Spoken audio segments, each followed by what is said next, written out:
Hi, I'm Tom from Reality or Ghost. I'd like to tell you about Civil War facts and about death. Documentary on what I studied on how funerals and death were recognized years ago. Let's start with a funeral is a ceremony marking a person's death. Funerary customs comprise the complex of beliefs and practices used by a culture to remember the dead. From the funeral itself to various monuments, prayers, and rituals undertaken in their honor. These customs vary widely between cultures and between religious affiliations within cultures. In some cultures, the dead are venerated. This is commonly called ancestor worship. The word funeral comes from the Latin funus, which had a variety of meanings, including the corpse and the funerary rites themselves.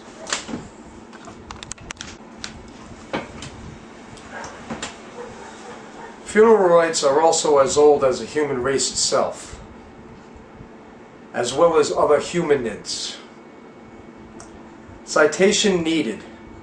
For example, in the Shanidar cave in Iraq, Neanderthal skeletons have been discovered with a characteristic layer of pollen, which suggests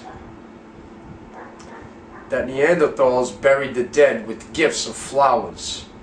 This had been interpreted as suggesting that Neanderthals' belief is in the afterlife, and in any case were aware of their own mortality and were capable of mourning.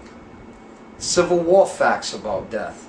Between the years 1861 and 1865, the United States engaged in civil war. One of the most significant military confrontations in the young republic's life. The conflict dramatically altered the course of American society, eradicating the institution of slavery from the land and accelerating a number of social, economic, and political trends originating in other regions of the country. It also made lasting cultural impressions across imaginative and material American landscapes, including the gradual growth of a complex tourist industry built upon memory, patriotism, and consumerism, and the immediate expression of a deeply rooted, though politically sensitive, religious attachment to a distinctive Southern way of life. The Civil War, however, was a major turning point in American history. For another reason as well, it transformed altitudes and attitudes towards death and practices surrounding the corpse in the United States. Why antebellum America demonstrated mock diaries and letters in early medicine. The war led to the extreme escalation of certain tendencies emerging on the social scene, as well as to the production of entirely new views on death and the dead. The incredible numbers of young men who died during the war, the problems associated with disposal of their bodies, and the rhetorical and symbolic efforts to make sense of the lives lost had profound consequences for American sensibilities and institutional structures.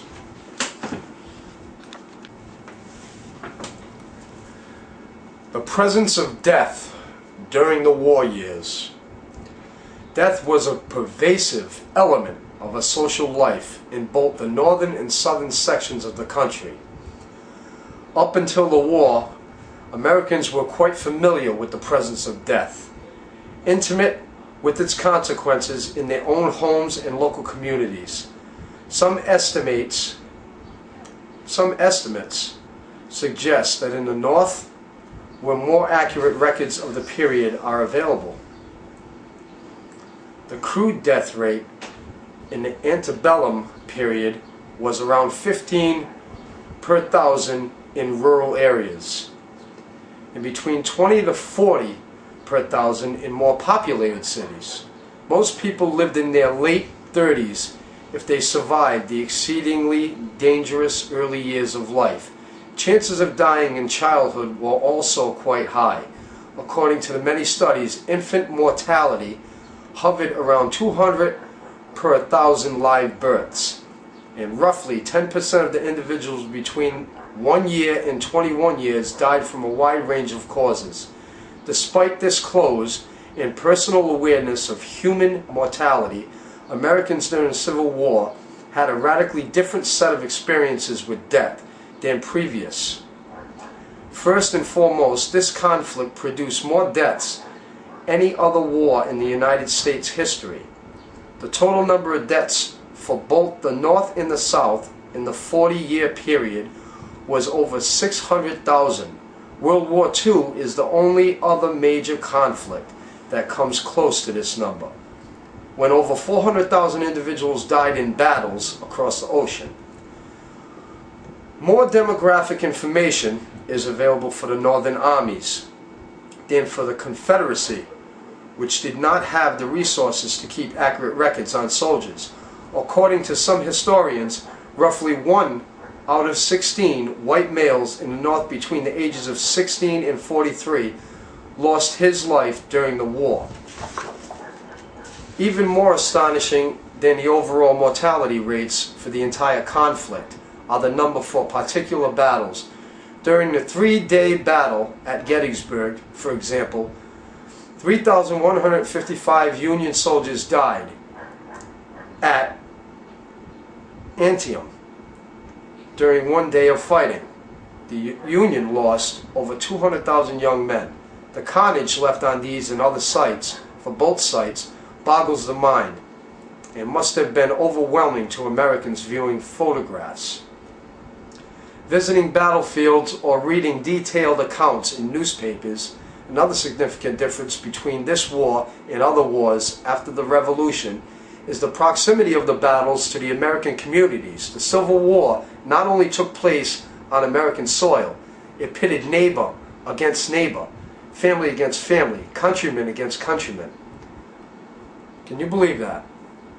More threatening to the American soldiers during the war than mortal wounds on the battlefield was the presence of disease and infection, which had the potential to seriously reduce the number of fighters on both sides. Nearly twice as many men died in combat. What did soldiers die from? Inflictions such as diarrhea, malaria, smallpox, typhoid fever, pneumonia, and measles wiped out large numbers of men on both sides, and women, of this conflict. The deadly power of disease swept through the ranks because of the incredibly poor conditions in camps, resulting from inadequate shelter, contaminated water supplies, unhealthy diet, and a limited knowledge about proper sanitation and water, safe hygienic practices. As the war progressed, the Union forces worked especially hard to improve the living conditions of soldiers, and patients' death became an urgent public health issue that could be combated with sound. Rationally, decisions about such simple things as clean water, healthy food, and adequate sanitation. This is horrible. Arms and individuals hotboard with information about the deceased. Regionally, hospitals much closer to battlefields, on the other hand, could not offer the kind of attention that larger hospitals provided the dead. Anyway, in order to appreciate a person, 90% of the people in the world turn around and take part in a burial. They take part in showing that they had care. Personally, if I go to a wake or a funeral or something like that, I don't really follow everyone else's lead. I just go there, I show up, I pay my respects, I don't stick around, smile and laugh with other people, and after that have a party or a cookout or something like that, because you know, when a person dies, it's not supposed to be a laughing matter. It's supposed to be a remembrance, and then life goes on. You get these people that are laughing, they're smiling, oh hi, how are you, and all of this, I haven't seen you in years. You know, that's all fakeness. That's all a bunch of crap. I personally, I go, I pay my respects, I leave. I'm not really into, you know, anyone actually dying. I would rather see a person living than dead. But the thing is, I prove that there are dead that linger the earth. They're in a neutral zone. It's like purgatory. Their souls are still here. They do speak to us. They swear at us. They say whatever they feel.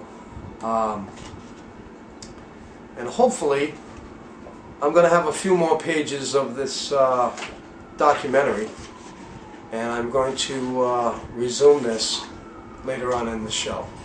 Hope you enjoy.